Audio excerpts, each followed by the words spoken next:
Hi, it's me again. This is the Chapter 10 talk through for Adolescent Development, FHS 1230, and today's topic is on intimacy. Obviously, intimacy is an important concern throughout your whole lifespan, but during childhood, you don't necessarily share your deepest, darkest thoughts with others. I don't know how many deep, dark thoughts that you might have, but as you get to pre-adolescence and adolescence, you begin to share those types of things with others, and that's one aspect of intimacy. Adolescent relationships, of course, are closer, more personal, more involved, and more emotionally charged. As far as intimacy, let's define it more as an emotional attachment. Sexuality, which is the next chapter, is the physical component. But let's just think of intimacy as an emotional attachment. Sometimes they go together, but they don't always. And so we want to talk about them a little bit separately. Of course, intimacy is an important concern during adolescence, and the onset of dating brings the topic to the forefront. And I'm taping in my backyard and it's getting windier and windier. So if you see my hair go crazy or the leaves in the background, that's what it is. Okay, a guy named Harry Stack Sullivan came up with a theory of intimacy and then more specifically for adolescence. Um, he's kind of like Erickson, where there's different stages that you go through and different crises that need to be resolved. But his basic thing is um, you were either satisfied or not satisfied. You know, if you're young and you're kind of left alone and nobody takes care of your needs or talks to you very much, you're more unsatisfied. And the significance of that is it begins in infancy, and then he stops studying in adolescence. But his big thing is your next step of intimacy builds on the previous step, and that your earlier relationships set the stage for your later ones. Satisfying relationships with others is the glue that holds one's sense of self together. So, in other words, as you start as an infant with good relationships, satisfying relationships, it sets a really good stage for when you need, um, intimate relationships with adolescents and stuff. And like we said, it's mostly pre-adolescence where a lot of these intimacy issues come up. There was an attachment theory many, many years ago. Her name was Mary Ainsworth, and she did a lot of study with attachment theory. Her name's not in your book, but um, it was quite interesting that we studied her when I was in college, which was with the dinosaurs. But it still has a lot of influence in development today. So what it is it's a study of infant and caregiver attachments. So like how well, sometimes it's the infant and the mom, the infant and the nanny or whoever. If you have a secure attachment, you trust each other. Um, the study that they did was, the mom and the child came into a room with toys and they were waiting for something, and the child looks around and sees that there's this caregiver that's going to be there, and so they feel secure in going and exploring, and then they touch back with the caregiver every once in a while, and that's secure. They know that that person will be there. Anxious avoidant is if you don't feel that attachment to your caregiver. In fact, they don't even notice that the caregiver is there. And that's another type. A third type is anxious resistant, which means you don't really want to have an attachment relationship with anybody, especially your caregiver. And disorganized is you're just off on your own. It's not as important that you know each of these, but just to know that your early relationships will set the stage for later ones. We used to think, well, if you, Mary Ainsworth said, if you're having trouble attaching during infancy, you will have trouble attaching in your adult relationships also. And at that time, we thought, oh, that can't be.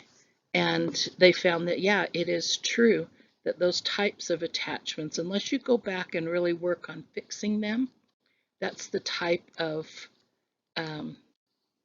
caregiver relationship that you had as an infant will be like with your romantic partner also, or your significant other. Now, if we look, changes in friendship and intimacy as you go into adolescence. Remember, children view intimacy as like sharing activities and, hanging out together, playing together. But in adolescence now, your friendships are starting to fill a deeper need that you have. That you need intimacy. You need to be able to self-disclose things to your friends. You need loyalty, and you need some common interests. Closer friendships develop when you know more about each other and trust each other. Duh, right? Now, social media has an important effect on friendships. When you keep in contact with each other and, check on each other's social media accounts and send each other messages and things like that, that can bring you closer together in friendship, as long as it's a positive thing, like no cyberbullying, that type of thing. Okay, sorry. There's a section in your book on adolescent friendships, displays of intimacy, and all that. You should really read that because it goes through a lot of really important information. And there are 3 to 4 test questions on this whole section, so it's kind of an important one. Okay, so what kind of behaviors signal intimacy? If we know that you're going to have more intimate relationships, let's look that adolescents display intimacy with their friends in 4 different ways. Display is the key word here. They know it's about what they know about their friends. So what do you know about your friends? Well, you know who they are. You know that they have certain personality characteristics. You begin to know more and more about their feelings and thoughts. You let your friends in on your own problems. And that's something that can be new for a lot of people. The second thing is, how responsive are you? As far as when they have an issue, are you there for them? Or are you just like a one-sided friend? Friendships become more responsive, of course, in the more intimate they are, less controlling, more tolerant of like each other's differences and stuff, and they have more common behaviors and emotional levels. So when your friend is feeling down and despondent, you tend to feel that way also, which kind of leads into the next one about how empathetic you are. As you become more intimate, you have more empathy and more social understanding. You can provide support with problems. You, like before you're an adolescent, children are less likely to help and share. Lots, they will help you like physically if you fall down, but if you have a problem, I don't think they have the developmental levels to help you try to figure out that thing about how they feel. So empathy is a really big thing. And then how you resolve disagreements also changes. In fact, more more compromise happens, more talking about things that you differ about, or you just leave them alone. You don't try coercion, you don't try, um, to bully people into things or to shame them. And instead, you will negotiate or you'll just walk away and call it good, say, well, we're not going to agree about this one. And this usually mirrors the way you're going to resolve conflicts with your later romantic partners. So you may want to take a look at how, as an adolescent, you displayed intimacy. Flip in my book.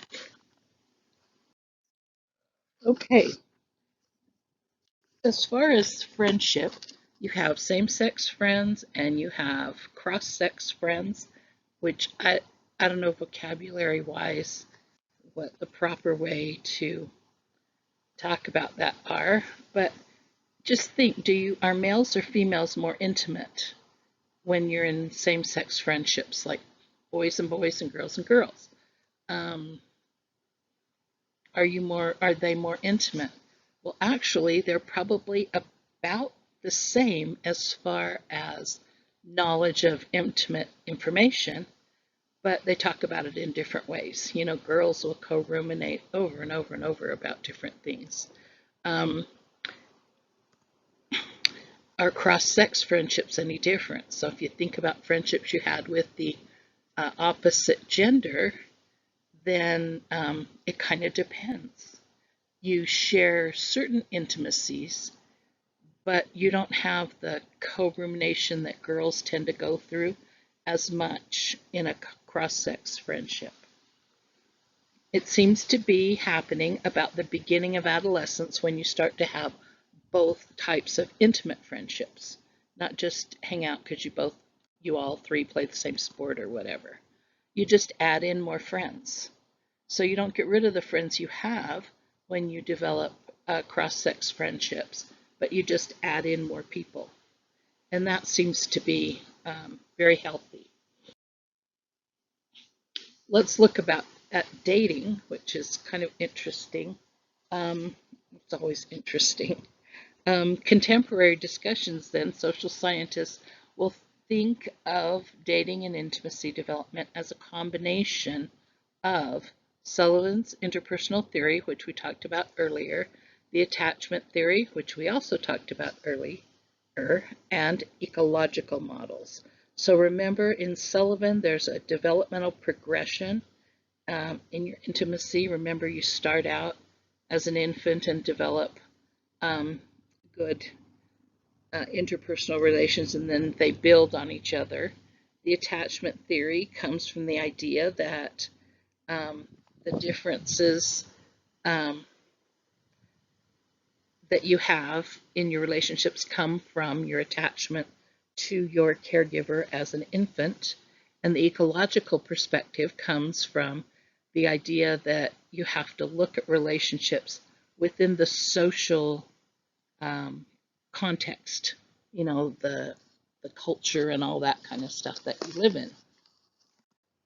So we think of adolescence just in general as a place where earlier experiences in your life matter. All three of those and the combination thereof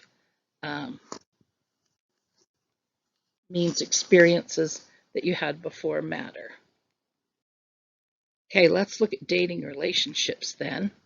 There are about 3 phases. Obviously, they're not exact. The age groups are not exact and they kind of can overlap. Phase 1, about ages 11 through 13, where you start to socialize, you get to hang out a little bit more with people of the opposite gender, but you're learning a lot about yourself when you're doing this. It's kind of it's a real fun time, but it can be full of angst also if you're trying to push yourself to go further than you're developmentally ready. Phase two, age 16, 14 through 16-ish, is the casual dating. But I love in your book where it says this is the love song phase, where you're so over the moon that you have to write a song about it, or you're so terribly broken up. It's real dramatic kind of a time. Toward the later years of high school, then you have, concerns about commitment and things you have to think. Is this the type of person that I really want to hang out with? Because most of those relationships last a year, a school year. And obviously, these are just the average age groups and stuff. So it's not like written in stone. Let's think about the impact dating has on your development. Think about maybe when you were dating, and did you seem to fit in with what the developmental stages say is about right? Did you go too soon? Did you never date? I don't know. A lot of the impact of dating depends on the age and, of course, the intensity. You have a lot of differences in when people start dating and whether they're just kind of dating and going out and having fun in groups or in couples, and then how quickly you move to an more intimate type of relationship, more intense. Early dating, and then there's a section in your book on this that's really good if you were an early dater that you should read. It correlates with poor mental health. They tend to have a lot more issues, and let's see. The studies have focused more on girls than boys because girls tend to date earlier. More girls tend to date earlier than boys do. And this link between early dating and poor mental health has been consistent over about 50 years. You are less mature socially, less imaginative, less oriented toward achievement. You're less happy with who you are and how you look, more depressed, less likely to do well in school, and more likely to be involved in delinquent behaviors. That's like, whoa, that's a lot of negativity that happens if you start dating earlier. And again, we talk that this is in general, not you specifically, but that there are consequences that are research proven about people who date way too early.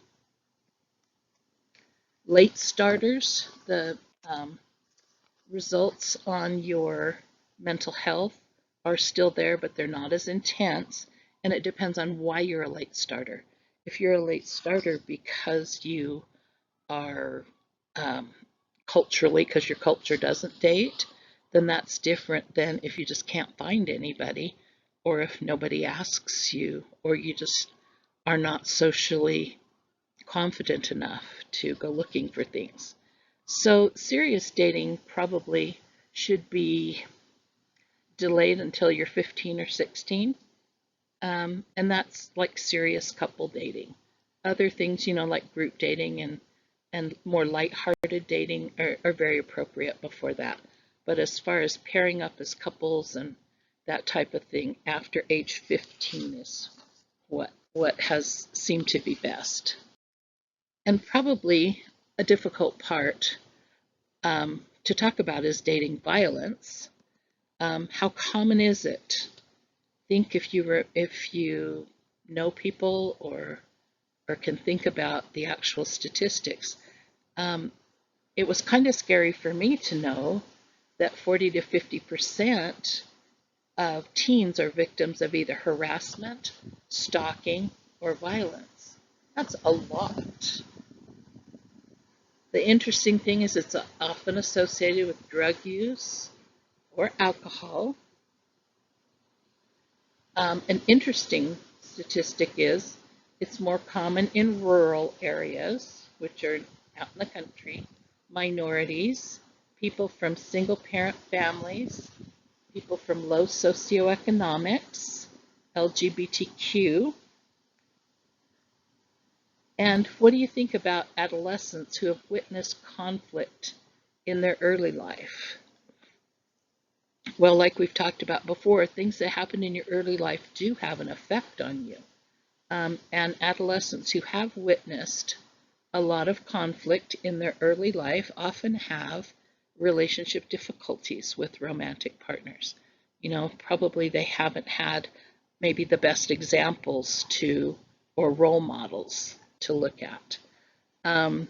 They often have high levels of verbal aggression as well as some physical aggression too. And so being a witness to that type of violence in your early life, might need to be resolved so that when you go into intimate relationships on your own, you don't have that excess baggage still there. Okay, thanks.